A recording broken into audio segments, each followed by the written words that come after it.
like this one. Somebody actually asked one on chat here. Jan asked, did people like your family believe in you, or did they tell you to find a real job? I mean, there's a lot of ways to think about that question, answer that question. I don't know if I was saying this to you or saying this to somebody. I think that most of my friends that aren't directly in music don't really know what I do still. Yeah, I'm 36, and I recorded my band in my friend's garage when I was 11. So, 25 years in, I think my parents have a decent idea of what's going on, but like what I do day to day, periodically people that I know super well will be like, so what exactly do you do every, like, happens to me all the time. So I think it's dealing with, the idea of being like 19 and your parents being like, what are you doing? Get a real job. That's a tough one. I think almost all the people that do what we do, I said this before, almost all the people that do what we do have made the unreasonable decision and to continue to do it at many, many points in their life, because there's almost always a better, easier, more reliable, more responsible path to take than to try to be a record maker of pretty much any kind. And the people that get through that first 5 or 10 years of really not making much money, most people being like, what do you do? Why are you at the studio for 14 hours for 6 days a week? Because you have to wrap in cables and you're 25. Like, that's a real thing. And I think most people make the responsible decision to stop doing this sort of stuff at some point. And I don't recommend either way for anybody. I just wanted to keep doing this shit. And I had a point, I think actually when I was about 25, where I had 4 potential gigs that I was going to take. All of them fell through.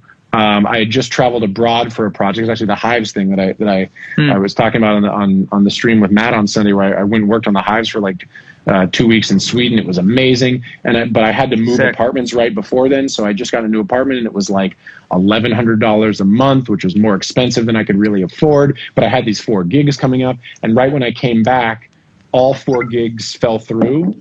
And so all of a sudden I had no money. I had an expensive apartment.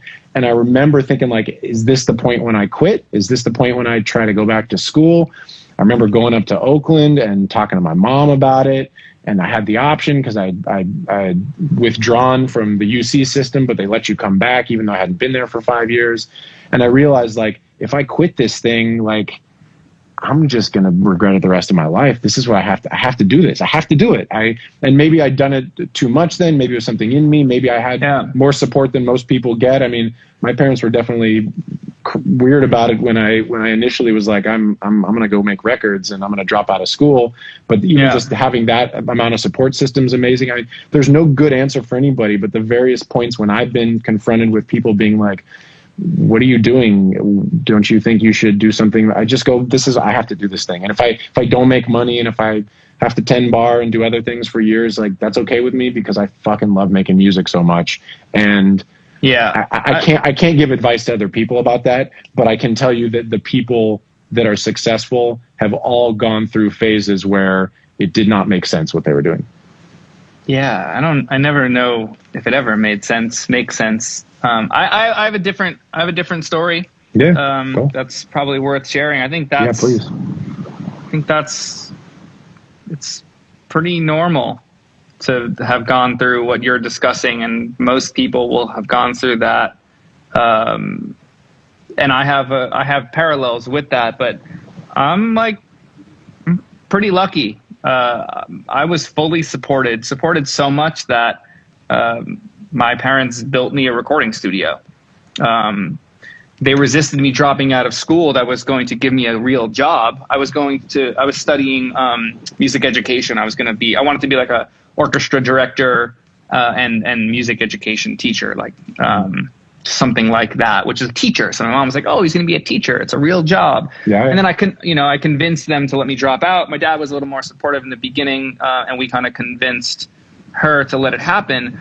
But this is at 17, right? This is 17. And I was built a studio by the time I was 18 or 19. That's a long story. And that's like something I don't share with everybody. And I would publicly talk about a fair amount of it. But it wasn't until I was 27, 10 years later, after already being in LA for 4 or 5 years, working under Tony Maserati, that I worked next to him side by side on a song that was on the radio, that my mom was like, oh, it makes sense why you dropped out of school and whatever. A decade later, and based on success of a song that I don't even really like.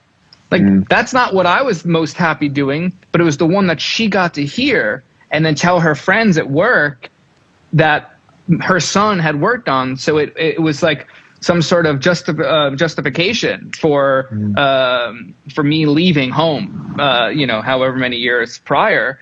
And now she's a proud mom, and dad is, whatever. There's just so much for them to now point to that, or not so much. That's a pretty arrogant thing to say, but there's a fair amount of things that she can point to and go, oh, Jonathan did that. I could hear that when I go to Whole Foods, or it comes on the radio. And she's like, oh, Jonathan, I heard that song you did. Like, it wasn't until that they truly believed. And there was a lot of resistance when I was trying to move to LA from New York. First of all, having to close the studio that they built for me with me.